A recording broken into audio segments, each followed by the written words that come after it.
All Blacks in a pretty good position to win the Rugby Championship 2021 after a 36-13 win over the Pumas. Maybe it's just a bit late at night because it's like midnight over here, or maybe I'm just, I don't know, tired, grumpy. The game kind of seemed to peter out a bit. It had a fair few tries, so I can't complain. It had some pretty phenomenal skills at times, but also I would say the All Blacks left at least 3, maybe 4 tries out there.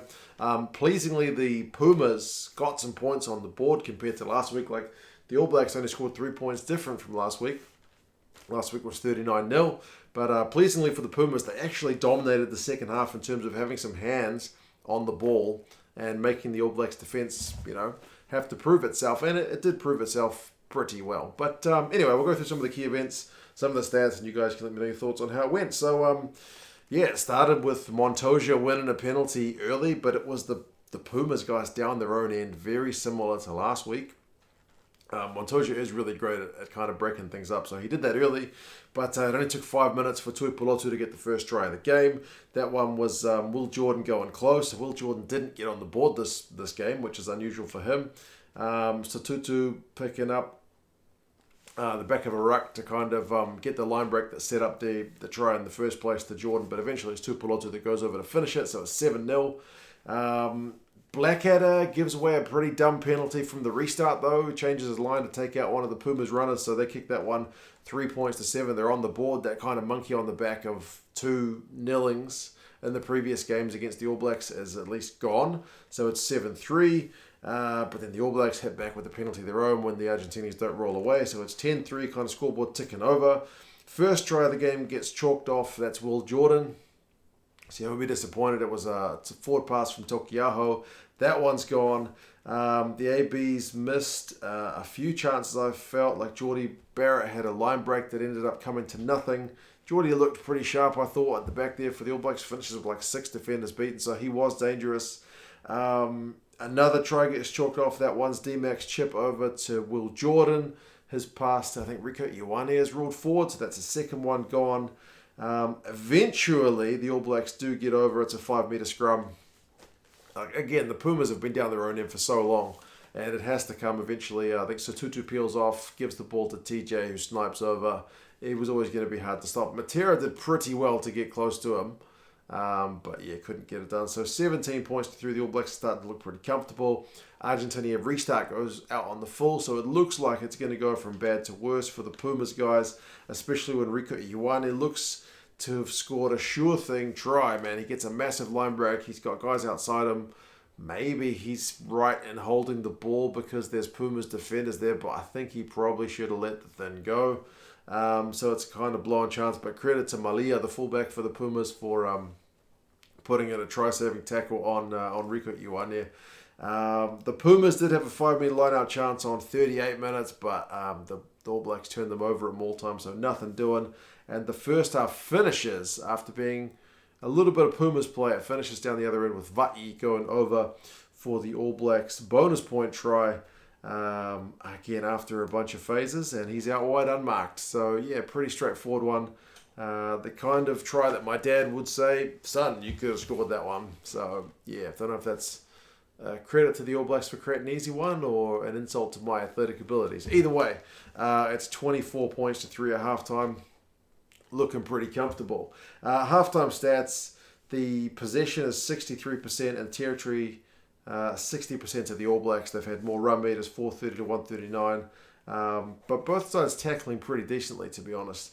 ABs go offside at the start of the second half, and the Pumas 24-3 down, opt for 3, which was an interesting call, but it makes it 6 points to 24. But as if to kind of rub a bit of salt back in the wound, like if you're going to opt for 3, we're going to get a 7. The All Blacks go down the other end a few minutes later, and Will Jordan sets up probably the try of the game with a tip pass. It's just tip passes, something about them. Proper electric. I think that one was tip pass to Savia. Savia gets it to Tokiaho. He goes over for the try. So it's 29 points to 6 at that point. So again, similar to last week, it's looking... They're not going to be in it, the Pumas, but maybe from it's about that point that the Pumas guys really start kind of cranking into it. They get a try for the first time. This is, 2 games they've been nilled. They finally get a try, and it's Carreras, the young 10, who's only played, I count 17 minutes of playing at first 5 or scrum fly half, in the last year and a half. So, yeah, decent crossfield kick from him. He spots this the bit of space behind Will Jordan, because Will Jordan's kind of up in the line. And Boffelli does amazingly well to take it. Not an easy catch, but he gets it, and it's a great conversion from Boffelli to make it 29 points to 13. The 13 is certainly a lot better than 0 that they had the last 2 games. It almost looked like the All Blacks are going to get an immediate one back when Christie charges down Carreras.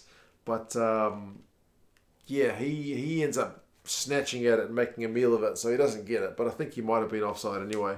Accidentally offside. But, I wrote that the Pumas kind of start to turn up the heat, or maybe the All Blacks are going off the pace, because this is when it's getting close to midnight, and I'm starting to kind of think, this game's going a bit through the motions. Finlay Christie somehow manages a high tackle on Lavanini, and if you don't know who those guys are, there's a huge height difference, with one of them being a lot shorter than the other, and it's the short guy that gets penalised for high tackling the tall guy, which was unusual. The All Blacks got a yellow card warning for being, penalised a lot down their own end. They were penalised at least like 5 times in a row. I thought the warning probably could have come a penalty earlier, but eventually the Pumas let them off the hook with a maul error of their own. So the All Blacks defence kind of manages to hold. Geordie Barrett gives away a weird, he gets I think it's a free kick from a scrum, and he gets the mark and he runs like 4 meters past it, and the ref says nah. The refs will usually give you a meter, but not 4. So I don't know if he forgot what he was doing. It's a bit of a brain explosion one, but that means the Pumas have got a 5 meter scrum on the AB's line, but then the AB's scrum just monsters the Pumas guys. So kind of saving Geordie's blushes. But the Pumas guys knock on the door for ages, nothing doing, and just like the first half, the game ends down the other end of the field with Va'i having the last say in both halves.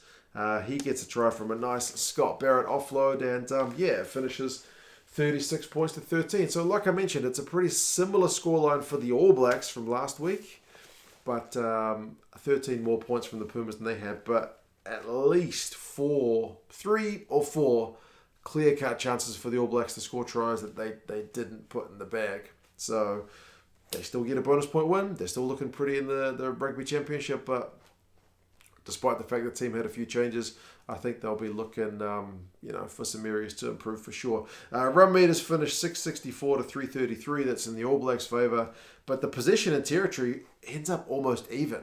First half, it's the All Blacks, like I mentioned, but second half, the Pumas had 59% possession and 70% territory. So they actually did have a decent half, which was nice, because last week they just defended for seemingly the whole bloody game. Knock-ons is 3 to the Pumas, 5 to the All Blacks, so not amazingly high, but they would like to bring that down, of course. Clean breaks 10 to 3 to the All Blacks. Pumas 179 out of 200 tackles, so 90% on ESPN, and 158 attempted, 143 made for the All Blacks, so 91%. Both sides actually defensively pretty solid. Took some pretty nice moves to get these tries for the most part. As I mentioned, Va'i's one was maybe a bit of a simple one, but the other ones took a wee bit of a build-up. Carreras finishes with 84 run meters, 2 clean breaks, 5 defenders beaten, try assist. Not a bad shift for a guy replacing Nico Sanchez, who plays the lion's share of 10 for the Pumas. So maybe that's one to look out for going forward. Maybe Miotti's spot as the reserve guy is gone. Tokiaho is looking pretty bloody good, man. Seeing as how often Coles and Almua get injured, it's good to have Tokiaho look in the business. 10 from 10 tackles, 59 run meters, scores a try, the line out's solid.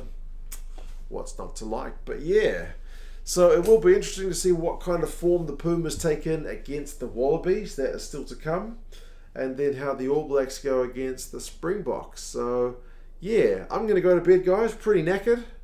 I did feel like the game kind of went through the motions a wee bit at the end, but it was certainly good to see the Pumas have a wee crack at the All Blacks and not just defend for the whole game. So yeah, you guys have any thoughts? And I'll talk to you guys soon. See you later. Bye.